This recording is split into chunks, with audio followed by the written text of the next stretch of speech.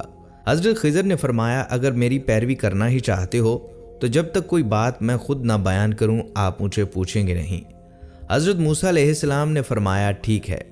پھر حضرت موسیٰ علیہ السلام اور حضرت خضر علیہ السلام دونوں ساحل پر چل رہے تھے کہ ایک کشتی ان کے پاس سے گزری۔ انہوں نے کہا ہمیں بھی سوار کر لو۔ انہوں نے حضرت خضر علیہ السلام کو پہچان لیا اور بغیر کرائے کے دونوں کو بٹھا لیا۔ حضرت خضر علیہ السلام نے اس کشتی کا تختہ اکھاڑ دیا۔ حضرت موسیٰ علیہ السلام بول پڑے کہ آپ نے کشتی کو توڑ دیا تاکہ کشتی والے غرق ہو جائیں، آپ نے تو بڑا عجیب کام کیا۔ حضرت خضر علیہ السلام نے فرمایا اے موسیٰ، کیا میں نے تمہیں نہیں کہا تھا تم میرے ساتھ رہ کر صبر نہیں کر سکو گے؟ حضرت موسیٰ علیہ السلام نے فرمایا جو بات میں بھول گیا ہوں آپ اس پر میرا مواخذہ نہ کریں اور مجھے تنگی میں نہ ڈالیں۔ پھر وہ کشتی سے اتر کر ساحل پر چل رہے تھے۔ ایک بچہ بچوں کے ساتھ کھیل رہا تھا۔ حضرت خضر علیہ السلام نے اس کا سر پکڑا اور اسے ہاتھ سے جھٹکا دے کر قتل کر دیا۔ موسیٰ علیہ السلام کہنے لگے آپ نے ایک بے گناہ کا قتل کر دیا، آپ نے بڑی بیجا حرکت کی۔ وہ کہنے لگا میں نے کہا تھا نا کہ آپ میرے ساتھ صبر نہیں کر سکتے۔ راوی کہتے ہیں یہ بات پہلی بات سے زیادہ تعجب۔ کہنے لگے اگر اس کے بعد بھی میں آپ سے کسی چیز کے بارے میں سوال کروں تو آپ مجھے ساتھ نہ رکھیے گا۔ پھر وہ دونوں چلے یہاں تک کہ ایک بستی کے پاس سے گزرے اور ان سے کھانے کے لیے کچھ مانگا تو انہوں نے ان کی مہمان نوازی کرنے سے انکار کر دیا۔ اتنے میں وہاں انہیں ایک دیوار ملی جو گرنے کے قریب تھی۔ حضرت خضر علیہ السلام نے اس دیوار کو سیدھا کھڑا کر دیا۔ موسیٰ علیہ السلام سے کہنے لگے ہم ان لوگوں کے پاس آئے تو انہوں نے ہماری ضیافت تک نہیں کی اور ہمیں کھانا کھلانے سے بھی انکار کر دیا۔ اگر چاہتے ہو تو اس کام کی اجرت لے سکتے ہو۔ حضرت خضر علیہ السلام نے فرمایا کہ بس اب یہ وقت ہماری اور آپ کی جدائی کا ہے۔ میں آپ کو ان چیزوں کی حقیقت بتا دیتا ہوں جن پر آپ صبر نہیں کر سکے۔ حضرت خضر علیہ السلام نے موسیٰ علیہ السلام کا کپڑا پکڑ کر فرمایا میں اب آپ کو ان کاموں کا راز بتاتا ہوں جن پر تم صبر نہیں کر سکے۔ کشتی ان مسکینوں کی تھی جو سمندر میں مزدوری کرتے تھے اور ان کے آگے ایک بادشاہ تھا جو ظلماً کشتیوں کو چھین لیتا تھا۔ تو میں نے چاہا کہ میں اس کشتی کو عیب دار کر دوں، تو جب کشتی چھیننے والا آیا اس نے کشتی کو عیب دار سمجھ کر چھوڑ دیا اور کشتی آگے بڑھ گئی اور کشتی والوں نے ایک لکڑی کاٹ کر اسے درست کر لیا۔ اور وہ لڑکا جسے میں نے قتل کیا فطرتاً کافر تھا، اس کے ماں باپ اس سے بڑا پیار کرتے تھے، تو جب وہ بڑا ہوتا تو اپنے ماں باپ کو بھی سرکشی میں پھنسا دیتا۔ ہم نے چاہا اللہ تعالیٰ اس لڑکے کے بدلے ان کو دوسرا لڑکا عطا فرما دیں جو کہ اس سے بہتر ہو، اور وہ دیوار جسے میں نے درست کیا وہ یتیم لڑکوں کی تھی جس کے نیچے خزانہ تھا۔ نبی اکرم صلی اللہ علیہ وآلہ وسلم نے فرمایا ہماری چاہت تھی کہ موسیٰ علیہ السلام کچھ دیر اور صبر کرتے تاکہ ہمیں ان کی عجیب و غریب خبریں سننے کو ملتیں۔ پھر نبی اکرم صلی اللہ علیہ وآلہ وسلم نے فرمایا کہ موسیٰ علیہ السلام نے پہلا سوال تو بھول کر کیا تھا۔ پھر ایک چڑیا آئی جس نے کشتی کے کنارے پر بیٹھ کر دریا میں اپنی چونچ ڈبوئی۔ پھر حضرت خضر علیہ السلام نے موسیٰ علیہ السلام سے فرمایا میرے اور آپ کے علم نے اللہ کے علم میں سے صرف اس قدر کم کیا جتنا اس چڑیا نے دریا سے۔ یہ واقعہ قرآن پاک میں بھی بیان ہوا ہے، تاہم حضرت خضر علیہ السلام کا نام قرآن پاک میں نہیں لیا گیا۔ پیارے دوستو، حضرت عیسیٰ علیہ السلام اور حضرت خضر علیہ السلام کے بعد تیسرے زندہ نبی جن کا ذکر قرآن مجید میں 2 جگہ پر موجود ہے وہ حضرت الیاس علیہ السلام ہیں۔ جس طرح کے تفاسیر میں بیان کیا گیا ہے کہ حضرت الیاس علیہ السلام کو ایک نورانی گھوڑے پر بٹھا کر آسمان کی طرف لے جایا گیا۔ اس بات کا تذکرہ حضرت انس رضی اللہ تعالیٰ عنہ کی ایک روایت میں ہے۔ فرماتے ہیں کہ میں اور حضرت محمد صلی اللہ علیہ وآلہ وسلم ایک پہاڑ سے گزر رہے تھے۔ وہاں سے گزرتے ہوئے ایک آواز سنائی دی، اللہ تعالیٰ مجھے بھی حضرت محمد صلی اللہ علیہ وآلہ وسلم کا امتی بنا دے۔ یہ آواز سنتے ہی اللہ تعالیٰ کے نبی نے مجھے حکم دیا، اے انس اس آواز کا پتہ لگاؤ یہ کون ہے۔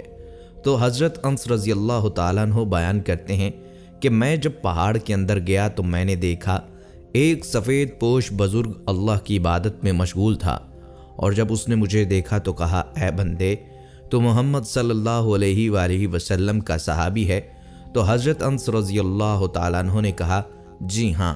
تو اس بزرگ نے کہا کہ میرا سلام حضرت محمد صلی اللہ علیہ وآلہ وسلم کو پہنچا دو، اور حضرت محمد صلی اللہ علیہ وآلہ وسلم کی بارگاہ میں عرض کرنا کہ الیاس علیہ السلام آپ سے ملنا چاہتے ہیں۔ اور میں واپس آپ صلی اللہ علیہ وآلہ وسلم کی بارگاہ میں حاضر ہوا، اور آپ صلی اللہ علیہ وآلہ وسلم کی بارگاہ میں حضرت الیاس علیہ السلام کا پیغام پیش کیا، سلام پیش کیا، اور آپ صلی اللہ علیہ وآلہ وسلم نے مجھے اپنے ساتھ لیا اور حضرت الیاس علیہ السلام سے ملنے کے لیے چل پڑے۔ جب آپ حضرت الیاس علیہ السلام کے پاس پہنچے تو میں ان سے کچھ دور کھڑا ہو گیا۔ آپ صلی اللہ علیہ وآلہ وسلم اور حضرت الیاس علیہ السلام کافی دیر تک آپس میں باتیں کرتے رہے۔ تو اس دوران ان پر آسمان کی طرف سے کھانا نازل ہوا۔ اس وقت حضرت محمد صلی اللہ علیہ وآلہ وسلم نے مجھے بھی اپنے پاس بلا لیا، اور اس طرح ہم نے کھانا کھایا۔ ختم ہوا تو میں نے دیکھا کہ ایک سفید پرندہ آسمان سے نیچے کی طرف اڑ رہا ہے۔ وہ پرندہ حضرت الیاس علیہ السلام کے پاس آ گیا، اور حضرت الیاس علیہ السلام اس پرندے پر سوار ہو کر آسمان کی جانب چلے گئے۔ بعض علماء کرام نے لکھا ہے کہ حضرت الیاس علیہ السلام اور حضرت خضر علیہ السلام ہر رمضان میں بیت المقدس میں تشریف لاتے ہیں، وہاں پر روزے رکھتے ہیں اور حج کے موقع پر حج بھی ادا کرتے ہیں۔ یہ دونوں نبی مختلف مقامات پر مصیبت زدہ انسانوں کی مدد کرتے ہیں۔ قرآن مجید میں ان کا نام الیاس بتایا ہے، اور انجیل یوحنا میں ان کو الیاہ نبی کہا گیا ہے۔ بعض آثار میں ہے کہ الیاس اور ادریس ایک نبی کے دو نام ہیں، مگر یہ صحیح نہیں ہے۔ اول تو ان آثار کے متعلق محدثین کو کلام ہے، اور وہ ان کو ناقابل حجت قرار دیتے ہیں۔ دوسرے قرآن عزیز کا انداز بیان بھی ہے کہ اس نے انعام اور صفات میں حضرت الیاس کے جو ان آثار کی تردید کرتا ہے، اس لیے اوصاف اور حالات قلم بند کیے ہیں۔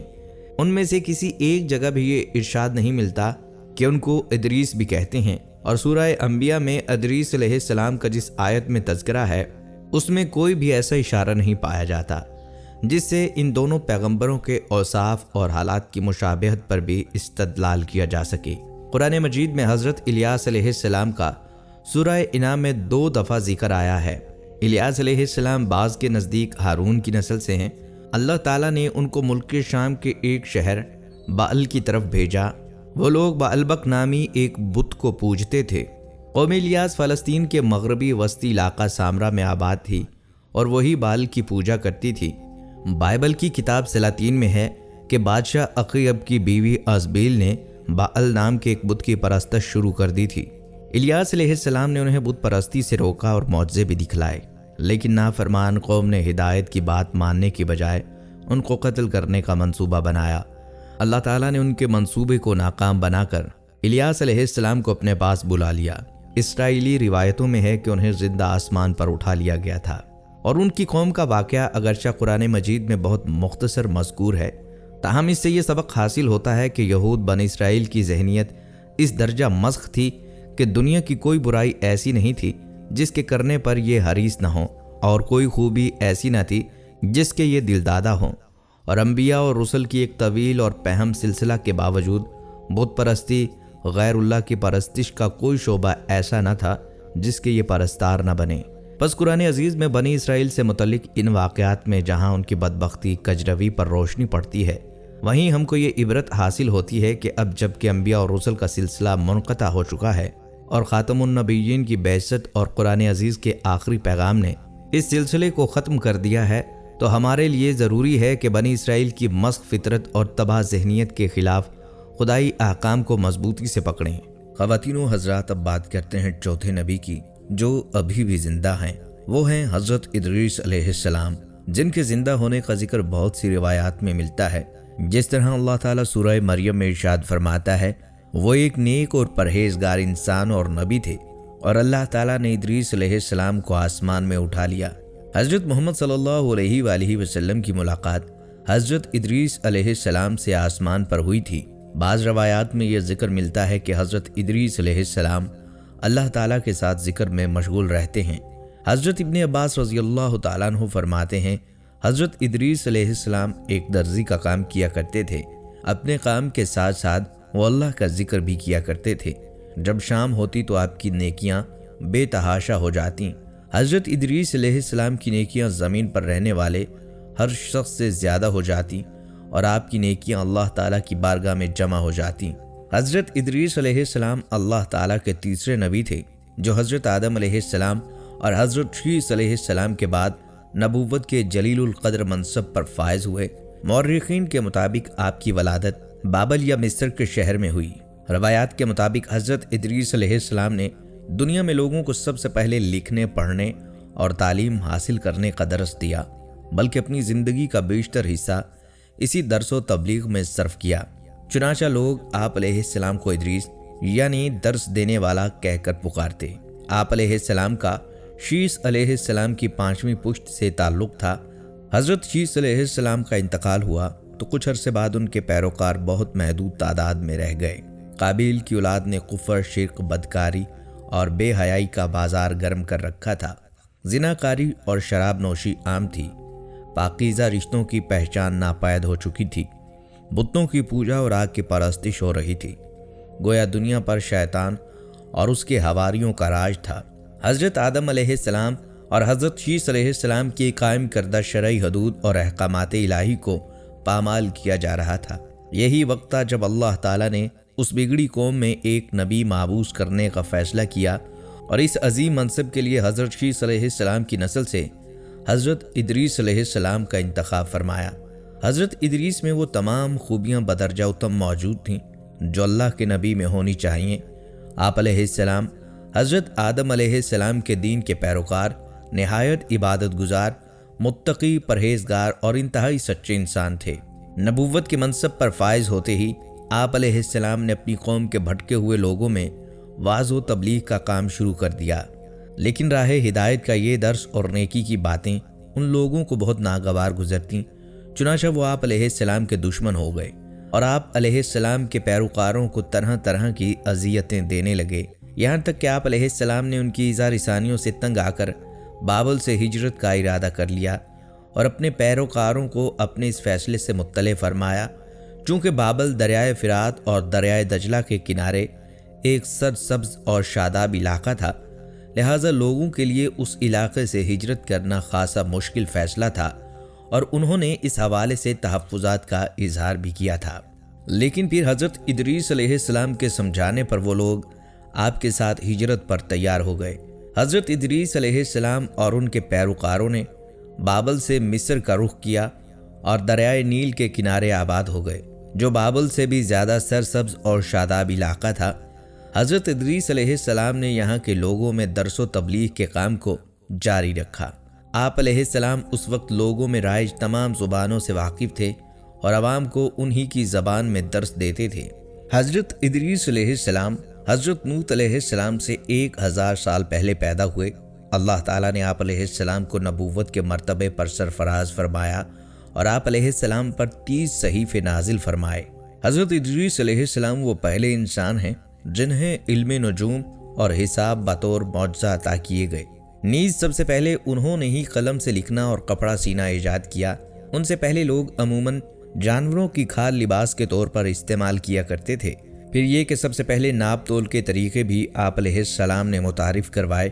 حضرت ادریس علیہ السلام کثرت سے اللہ تعالیٰ کی حمد و ثنا اور عبادت میں مصروف رہتے تھے اور فرشتوں میں نہایت محبت، عقیدت اور احترام کی نظروں سے دیکھے جاتے تھے۔ فرشتے ان کے پاس آتے اور ان کی صحبت میں بیٹھا کرتے تھے۔ چنانچہ ایک مرتبہ حضرت اسرائیل علیہ السلام بھی اللہ سے اجازت لے کر آئے اور انسانی شکل میں بہت دیر تک ان کی صحبت میں حاضر رہے۔ حضرت ادریس علیہ السلام کو جب معلوم ہوا یہ کوئی انسان نہیں بلکہ حضرت اسرائیل ہیں اور روح قبض کرنے کی خدمت پر مامور ہیں، تو آپ علیہ السلام نے ان سے فرمایا، میرا دل چاہتا ہے کہ تم مجھے موت کا ذائقہ چکھاؤ۔